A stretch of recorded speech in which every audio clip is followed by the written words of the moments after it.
खुलुमबाय दिनैनि बड'लेण्ड इंखं टेलिभिजन स्टुडिअ'आव आं मलेन बसुमतारी दिनैनि मोनाबिलिनि गाहाय रादाबफोराव दं। क'क्राझार जिल्ला एबसुआ आदब आरो गुन गोनां सोलोंथाइ मावथांखिखौ जागायबाय। आदब आरो गुन गोनां सोलोंथाइ मावथांखि बादियै साफागुरि खख्लाबारि दख'रा एबसुआ भलुन्टियारि फोरोंगिरि थिसननाय हाबाफारि मावफुंदों। बिष्णुपुर गुदि फरायसालिनि फरायसाफोरा खैफोद गोनां थासारियाव सोलोंथाइ लागासिनो। सालबारि रामसारटारियाव पाक्का दालां बानायनायाव लुथिदों। अरां नेशनेल पार्कनि मोन 13 बिट अफिसआ दै सिङाव गोदोनानै दं। मुसलपुराव डक्टर रबि बर'नि 25थि थैनाय गोसोखां सान खुंदों। 1998 मायथाइनि मटर वाहन आयेनखौ सोरखारा सोदांदों। आसामनि दैबानाया मिजोरामाव गाज्रि गोहोम खोख्लैहैदों। दानिया फैदो आबुं रादाबाव।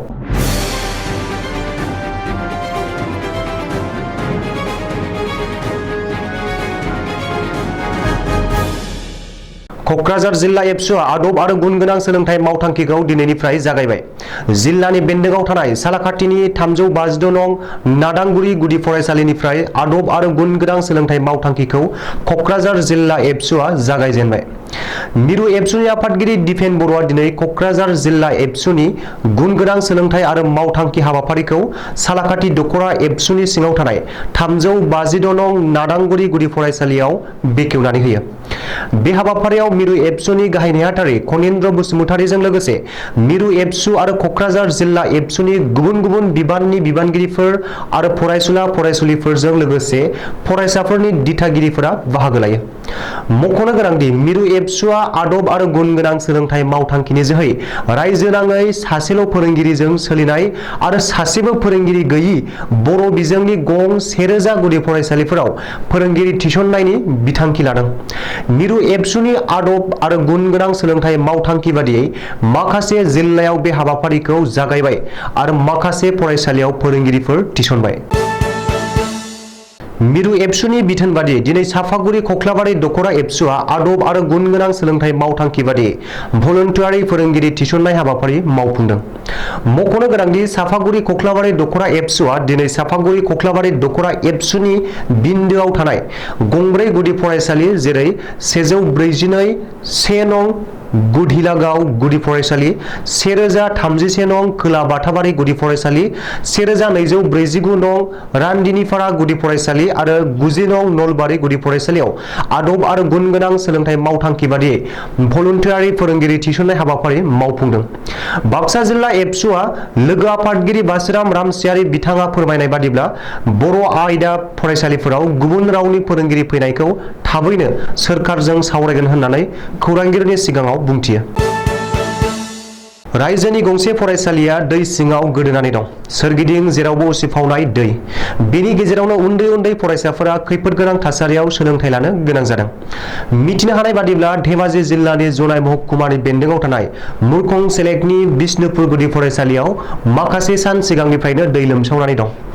दै लोमसावनाय फरायसालियाव खैफोदनि थासारियावब्लाबो फरायसाफोरा सोलोंथाइ लागासिनो दं।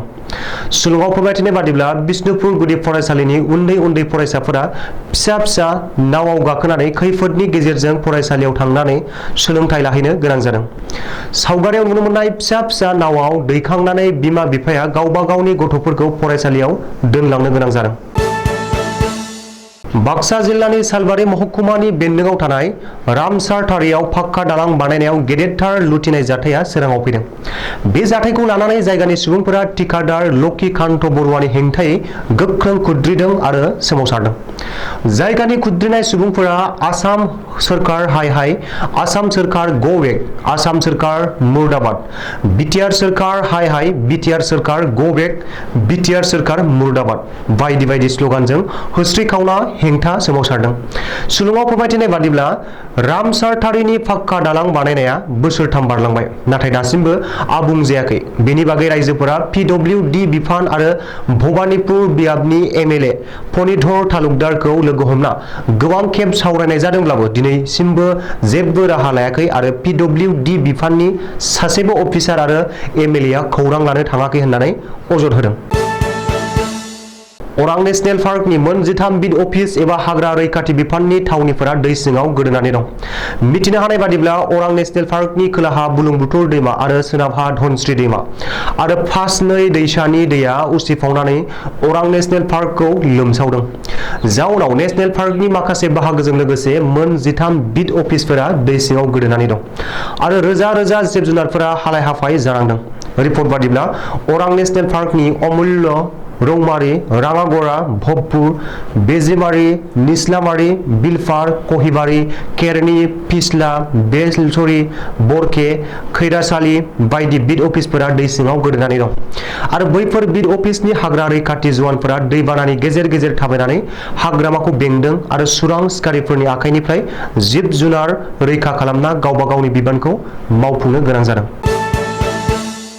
मुसलपुर दख'रा दुलाराय बर' फरायसा आफाद आरो डक्टर रबि बर' वेलफेयार ससाइटिनि जथायै बानजायनायाव शुक्रबारखालि डक्टर रबि बर'नि मांखरसालियाव 25थि थैनाय सान खुंदों।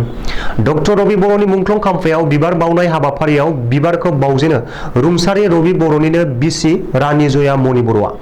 बेनि उनाव बिफां गायनाय हाबाफारियाव बिफां गायजेनगिरि महरै बाहागो लायो doctor Bhubaneswar Swargiary, superintendent doctor Rabi Boro' civil hospital. फोरमायनो नांगोन दि बे हाबाफारिजोंनो लोब्बा लानानै मुंख्लं डक्टर रबि बर' गोसोखां खन्थाइगिरि जथुम बानजायनायबो जादों। बे गोसोखां खन्थाइगिरि जथुमनि बेखेवगिरि महरै आसामनि मन्त्रि इउ.जे. ब्रह्मआ बाहागो लादोंमोन। शुक्रबारखालि बे 25थि डक्टर रबि बर'नि रुंसारि सानाव मुसुखायाव बिबार बावनायजों लोगोसे खुंनाय खन्थाइगिरि जथुमखौ बेखेवनो मोननानै ससियेल मिडिया फेसबुकनि गेजेरजों गोजोननाय फोरमायदों आसामनि मन्त्रि इउ.जे. ब्रह्मआ। आसाम सोरखारनि हान्थामेला बिफाना आथिखालाव 1998 मायथाइनि मटर वाहन खान्थि एबा आयेनखौ सोदांदों। बे गोदानै सोदांजानाय नेमखान्थि बादिब्ला जायफोरा बाइक सालायनायाव हेलमेट गानगोन बै हेलमेटनि स्ट्रिपआ थि जायगायाव थानांगोन। हेलमेटनि स्ट्रिपआ गैयाब्ला एबा स्ट्रिपखौ गानाब्ला 1000 रां जुरिमाना होनांगोन। बेनि अनगायैबो हेलमेटआ बायग्रेबनाय जानो मोननाय नङा। बायग्रेबनाय हेलमेटखौ गानोब्लाबो 1000 रां जुरिमाना होनांगोन। थामथियाव BSI मार्का गोनां हेलमेटखौनो गाननो मोनगोन। बेनि अनगायै गुबुन हेलमेटखौ गानोब्ला 1000 रां जुरिमाना होनांगोन। आथिखालाव दुलाराय आसामावनो गोबां अखा हानायनि जाहोनाव गासै मोन 29 जिल्लानि दाब दाब ओनसोलाव दै लोमसावनानै बाना जानाय आरो दिमा हासावआव हाब्रां गिसिखानानै रेल लामा गोथेनायनि जाहोन आरो गुवाहाटी सिलचर मेघालयनि लामायावबो हाब्रां गिसिखानायाव रेल लामा आरो गारि मटरनि लामा मोनफ्रोमबो लामायानो गोथेजोबनायाव आसामनि नसुं रायजो मिज'रामाव जोबोर गाज्रि गोहोम खोख्लैदों। सुलुङाव फोरमायनाय बादिब्ला आथिखालाव मिज'रामाव जाग्रा लोंग्रा आदार आरो पेट्रल डिजेलनि जोबोर आंखाल नुजादों। जेब्लासिम अखा हानाया बाङाय जाया अब्लासिम रेल लामा आरो हा लामाया आबुङै गेवनाय नङाबो जानो हागौ। बेखायनो आथिखालाव मिज'राम सोरखारा बिथोन होदों दि बाइक एबा अट' रिक्साफोरा थाव डिपुनिफ्राय 5 लिटारनि बांसिन थाव मोननाय नङा।